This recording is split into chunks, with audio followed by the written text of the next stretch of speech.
दोस्तों विचार कीजिए कि एक कुत्ता एक बड़ी दीवार पर से कूद रहा है। बस मेरी इतना कहते ही आपके मन में एक चित्र बन गया होगा जिसमें एक कुत्ता है जो एक बड़ी दीवार पर से कूद रहा है। इसे ही कहते हैं कल्पना करना, जिसमें आप ऐसी चीजों को देखते हैं जो अभी आपके आसपास मौजूद नहीं है। आपको शायद ही पता होगा कि इसी कल्पना शक्ति की मदद से भूतकाल में कई सारी बड़ी खोजें हुई हैं। इसके अलावा आप जो सोचते हैं उसका भी आपकी वर्तमान परिस्थिति पर बहुत प्रभाव पड़ता है। आपकी पांचों इंद्रियां आपकी सोच के हिसाब से ही कार्य करती हैं। अभी आपको शायद समझ में नहीं आ रहा हो, चलिए एक उदाहरण के द्वारा समझते हैं। 1950 के दशक में एक अंग्रेजी कंटेनर जहाज जिसने पुर्तगाली मदिरा का कुछ माल उतारने के लिए स्कॉटिश बंदरगाह पर लंगर डाला था। तब चालक दल का एक सदस्य एक रेफ्रिजरेटेड कंटेनर में यह जांच करने के लिए गया कि सारे कार्गो सही से अनलोड हुए हैं या नहीं। तभी चालक दल के एक दूसरे सदस्य ने अनजाने में कंटेनर का दरवाजा बंद कर दिया। फंसे हुए सदस्य ने अपनी पूरी ताकत से कंटेनर की दीवारों पर वार किया, पर कोई फायदा नहीं हुआ। किसी ने भी उसकी आवाज़ नहीं सुनी और जहाज पुर्तगाल के लिए रवाना हो गया। कुछ दिनों बाद जब वह जहाज पुर्तगाल की राजधानी लिस्बन पहुंचा, तो वह आदमी रेफ्रिजरेटेड कंटेनर के अंदर मृत पाया गया। मरते मरते उस आदमी ने कंटेनर की दीवार पर उसके दर्द का विस्तृत वर्णन लिखा था।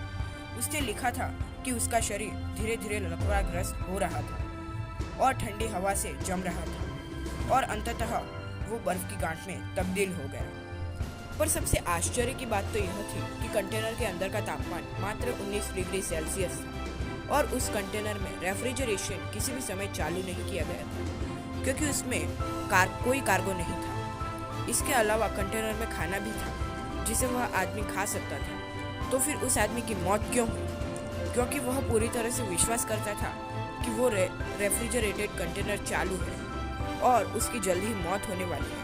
उसका शरीर उसी के विश्वास का पालन कर रहा था, इसी वजह से उसकी मौत हुई। अगर वो इस विश्वास का त्याग कर देता तो उसकी मौत नहीं होती। अब आपको समझ में आ गया होगा कि आप जो सोचते हैं, जो कल्पना करते हैं, उसका आपकी वास्तविक स्थिति पर बहुत ज़्यादा असर होता है। और ऐसा मैं नहीं, वैज्ञानिक कहते हैं जिन्होंने कई सारी रिसर्च की है। इसकी वैज्ञानिक रूप से पुष्टि भी हो चुकी है। अगर अभी भी मैं कहूँ कि आप कल्पना कीजिए कि आप एक इमली का टुकड़ा खा रहे हैं, तुरंत आपका मुंह लार से भर जाएगा। इस वीडियो से आपको यह जरूर समझ में आ गया होगा कि हमारी सोच का हमारे जीवन पर कैसा प्रभाव पड़ता है। इसलिए कहते हैं कि हमें हमेशा सकारात्मक सोच रखनी चाहिए, जिससे हमारे जीवन में सकारात्मक प्रभाव पड़े। नकारात्मक सोच रखने से हमारे जीवन में नकारात्मक प्रभाव पड़ता है।